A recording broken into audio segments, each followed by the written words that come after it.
calm down. I'm not dead yet. Alright, you know me, you know what I do, so let's get this started. This is part 1 of what Deku was Steven Universe, in which, yeah, we open up to Inko and David Shield. They're on an expedition to find out more about these strange buildings and structures he found throughout the whole world, especially when it comes to these weird platforms that keep showing up. Though, whatever the purpose was, it doesn't seem like they're going to be doing it anytime soon. And this is when they come across this large temple. You don't know what it was for, who built it. All you can really tell is that it has the same symbols, the same drawings as the other structures they found. So, thinking this could be Marlowe that they've hit pay dirt, they decide to actually explore further in. What they actually see is weapons, armors being littered all throughout the whole temple. Wondering what could have happened here, and go, I was like, oh, I really do wonder. Let's see, weapons, armor. It's not like someone could have had a fight here or a war. A big battle. Maybe this could have been the deciding one. You didn't have to be such a jerk. You don't have to be such a numbskull. Come on, let's keep going. As they go deeper and deeper into the temple, it actually gets colder and colder. Surprising. What the hell? Did they have a freezer or something? Not funny, David. Pay attention. Yeah. Understood. And the further they go, the colder it gets. Until they come across this large open area. And see something very curious. Wait, what's that? Is that an ice sphere? No, it looks more like a bubble. As they get closer to it and try to wipe off some of the built over frost, you see that someone's in there. This large, and I do mean large woman who's like, what the hell? How's it? Then you see something else. This man in her arms. His eyes closed. A stab wound. Wait, what? This man, those clothes. It seems like he's been here for a thousand. No, that's not possible. That would mean humans interacted with. Yeah, this is when David accidentally burst the bubble. Go ahead, say your jokes. But either way, this is when this woman's eyes glow, as well as she still have her whole body contort as it glows a similar pink color. This weird gem actually starting to glow along with her as she reforms into a baby. As, yeah, they're pretty much like, what just happened? As the baby starts to cry. Wait, the baby's still alive?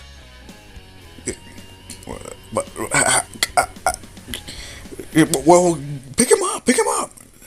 Oh, right, okay, just calm down. It's like, there's a baby right there. How can I stay calm?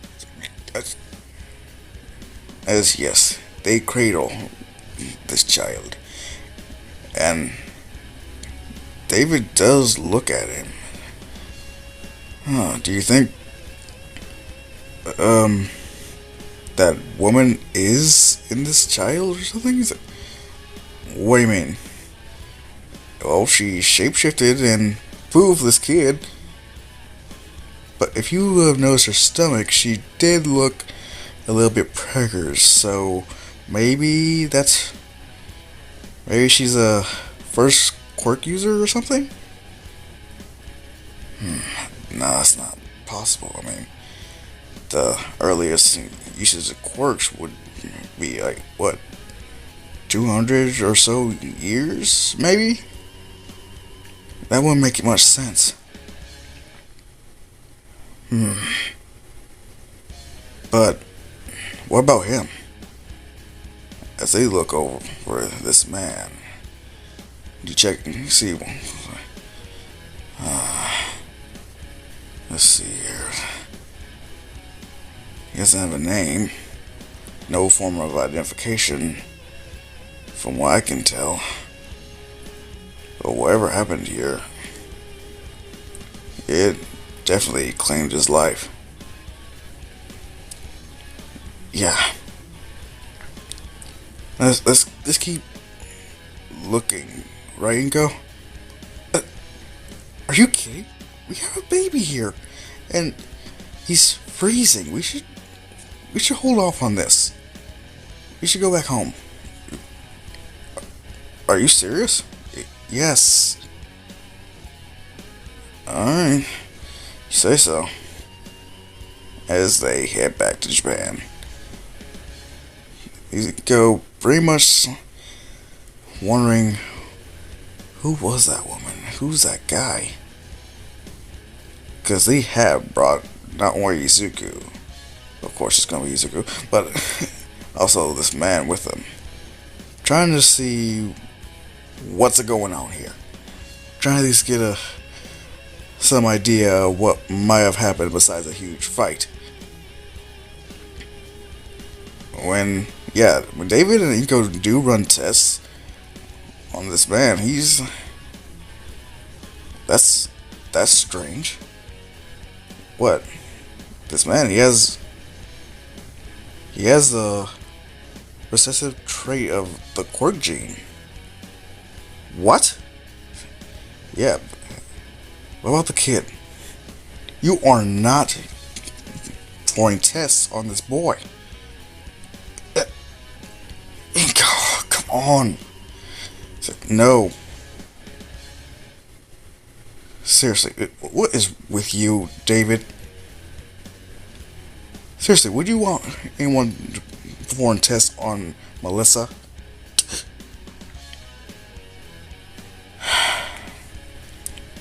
Yeah, you have a point. Inko, she takes a break from exploring. So does David. Just so they can, do some more tests on this man, as well as try to see how this kid, which of course they actually do name Izuku, progresses. As time goes on, they notice that this kid is already hella strong for some reason. Not to mention, things get a little weird around him. What I mean is actually sparks of lightning start to surround him. It messes with technology. It actually causes some power outages from time to time, especially when he has a tantrum, but nothing too major that they couldn't really handle. And as soon as he turns 4, this is when they actually decide, alright, now Izuku, we're gonna see about your quirk. Are you okay with that? But isn't this my quirk? Besides the lightning and strength, then he just jots down all the things that he can do? Well, we want to just be sure. As thinking into the quirk doctor, it's like, what the hell? Miss Midoriya, your son, his quirk is extraordinary. It provides him with super strength, speed. He's highly durable for someone his age. Not to mention this electricity he emits. Wow, you could be a very great hero, son. That rivaling of All Might. Really? Yes. I have no doubt in my mind. As Izuku, he is happy to hear this. He would be a hero nerd, actually, but not nearly to the extent of canon. Since he has his own quirk, at least powers, he's doesn't really have that much time when it comes to fanboying over heroes when he has to do his own training. And when Inko and David learn that, yeah, this kid does want to be a hero, David has to take time off from work even more, just to make certain things that Izuku can work with. His enhanced strength makes it harder for him to really spar with any normal people besides heroes, if not some highly durable automatons that David was more than happy to create for him. In fact, David, and Melissa, and his wife are very happy to have Izuku around whenever Inko can show up. But, however, Inko, she does miss adventuring, as well as exploring more of those weird temples and structures. Though she is happy to have Izuku, she does want to know more about where they found him. In fact, she does tell him stories about when they first technically met. Izuku always excited. He's like, so what you're saying is I came from a giant woman?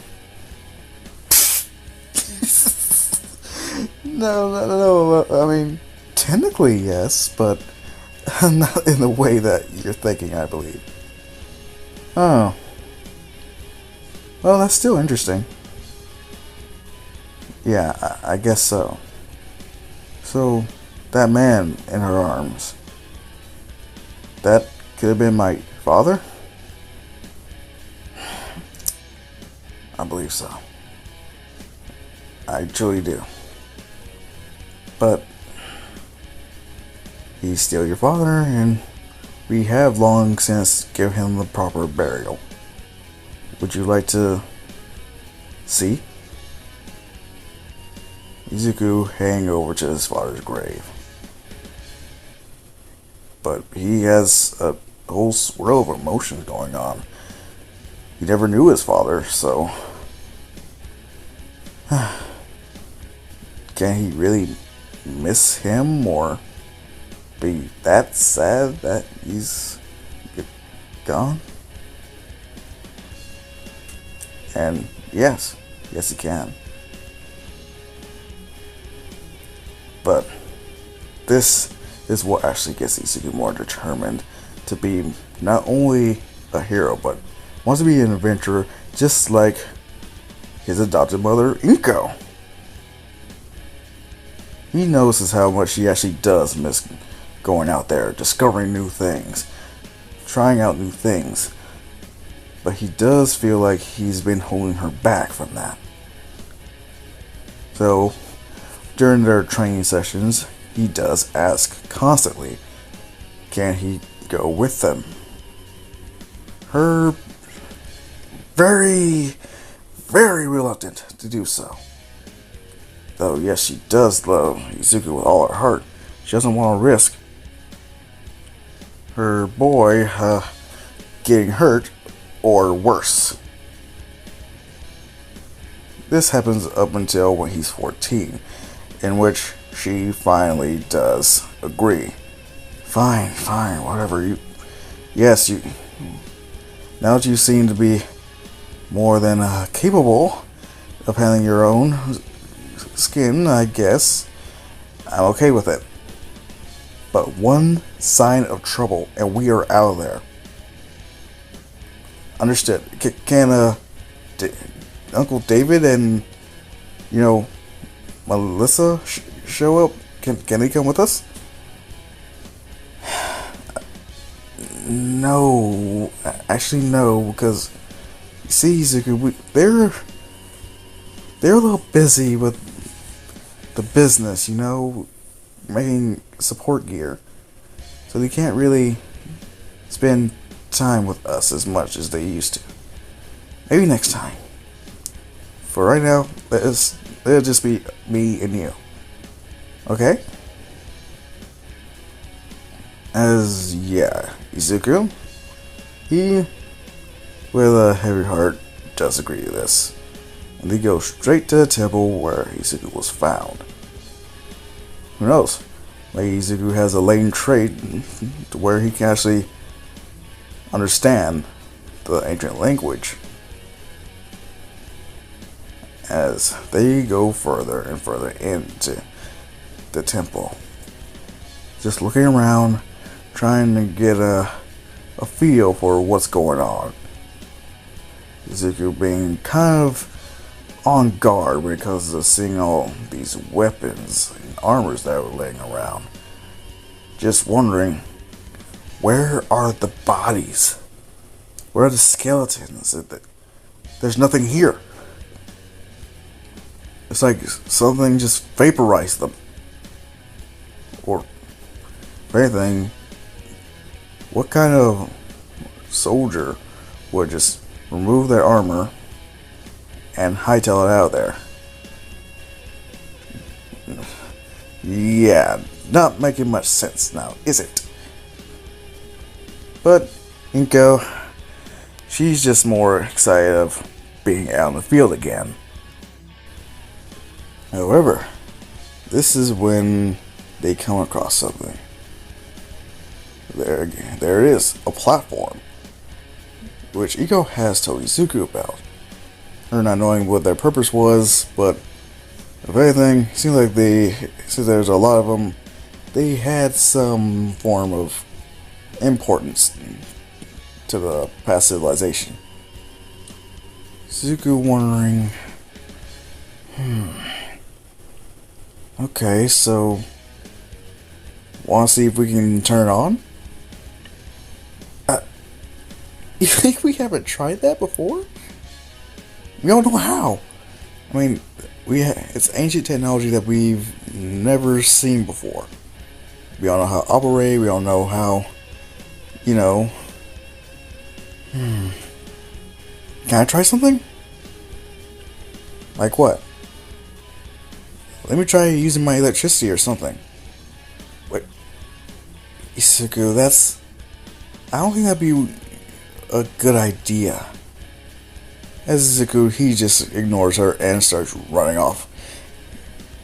Her pretty much trying her best to catch Izuku, but they end up tripping right onto a warp pad, Izuku activating it by accident, sending them straight to... oh yeah,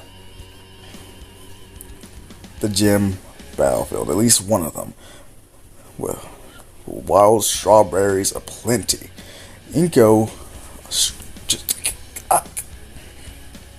how'd you do that? Huh? How did you... I told you about this place before. Hell, me and David have actually picked some strawberries here before, just to test to see how weird they are.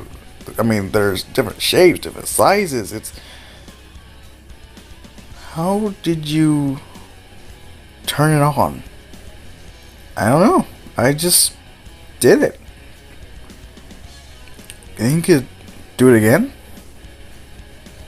As Izuku's, I don't know.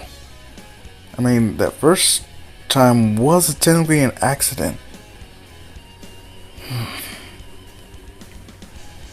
Well, if anything, take us back, or at least try to take us back, so we can head on home. We'll talk about this later. Izuku focusing on where he wants to go, and using the warpad again, taking him back to the temple. And go highly impressed. Okay, so looks like you can use this technology. Interesting. Yeah. This is when you go into... Ow! What's wrong? Looks like I just scraped my wrist. That's all when we fell. No big deal. You're hurt. Oh, come on, Izuku. It's no big deal, as Izuku does remember whenever he did get even the slightest bit hurt, Igo would kiss it just to make it feel better. And which, he kisses her on the wrist. Oh, Izuku, that's just so sweet, as she knows it's such a glow, and she's healed. It's like, Izuku, how did you have healing powers? I guess. And that's where I'm going to end this part off. Fuck that noise, I ain't doing that shit. No. Not yet. I'm not finishing this off yet. Anyway. They go straight to the Quirk Doctor just to categorize this as legit healing spit. Izuku, he's feeling all happy and all sorts of good about himself right now. It's like, he can heal people just by kissing the... Oh. Mom, that's kind of weird, isn't it? What do you mean? Well, when you think about it, that means I'm kind of like Recovery Girl, in which I can heal people by kissing. It's just... That's her thing, that's not mine. Am I going to have to be here like that?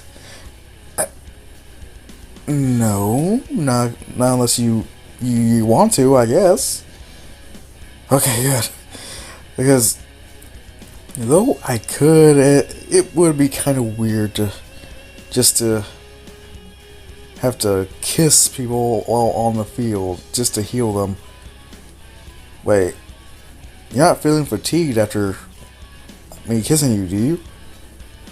No. Actually, I felt pretty alright. Full of energy. Why? You think I might have something similar to Recovery Girl's power? Now that I am not sure. Only time will tell. If anything, who knows how many powers you actually have? You know what? Let's just go to sleep right now, Izuku. We can talk about this later. Alright, Mom.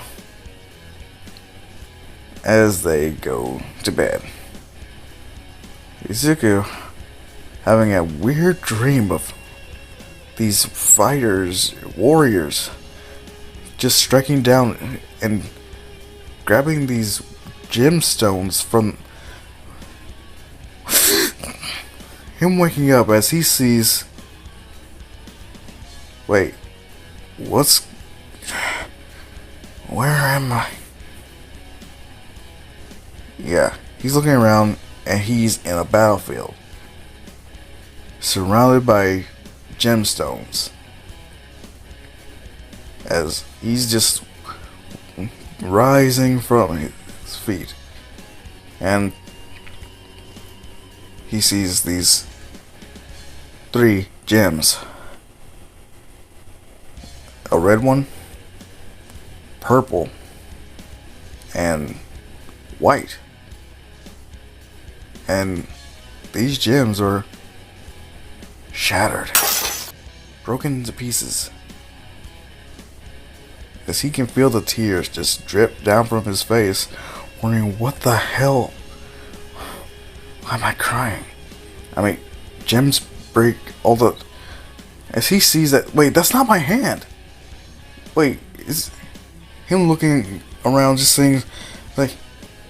He sees a mirror. He runs right up to it, and he sees... Wait, who are you? This is when he wakes up for real this time. in a cold sweat, running straight to Inko's room, knocking on the door as loud as he can, almost bringing it down, saying, "Mom, something's wrong. How? What is it? It's a dream. I mean, I was fighting. At least someone was fighting. People were gone. I saw these gemstones. They were shattered, and I don't know why, but I was crying. And I think someone they're in trouble." What are you talking about, Izuku? So he does explain what else he might have saw in that dream. He saw the man. So, so he is your father, but wait, he was sick before he got wounded? I guess. What was he sick with? I don't know. I heard some of the other voices in my head. It said it was called something called what was it? What was it? Corruption. What? Corruption? Yeah. All we knew later on was that he slowly started to emit electricity throughout his whole body, and he couldn't control it. It started to attack his own cells or something. It started hurting him. It started making him sicker and sicker. Then someone broke through the temple doors and started to attack us. At least attack them. And I tried to fight, but I was almost struck down, and he took the blow. Again, I was crying. I got mad and started to go ballistic on everyone there. Then, one after another, poof. Next thing I know, there's this hulking orange and person with reddish orange stripes. She what? He caused 3 other gems to poof. Or at least, all I know is I saw gemstones left after that. And she stepped on them. What? Yes, and that's why they got shattered, and that's what... Yes, Izuku's going into detail here. Because, yeah, he was in that dream state for a long time, when you really think about it. Inko, fascinated, yet also scared at this. Is he reliving her memories? Is he seeing what she saw all those years ago? In the final battle? What else do you remember? I don't know. I have no earthly idea. Alright. Okay. So you don't know right now. You can't think of anything else that might have happened? Anything else ringing a bell? No. Okay. Do you want to go back to this place? You know, before anything else? Can you really, I don't know. But one thing's for sure.